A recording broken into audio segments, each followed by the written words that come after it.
भाई मैं वही चूहा हूँ जिसे आप खाने के लिए तैयार थे। आपने मुझे जीवन दान दिया था ना, मैं वही चूहा हूँ, इसीलिए मैं आज आपकी मदद करने के लिए आया हूँ। ठीक है ना? वही चूहा था ना वो? शेर ने क्या किया?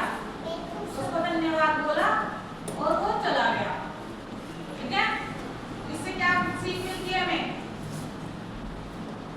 शेर और चूहे की कहानी से क्या सीख मिलती है हमें?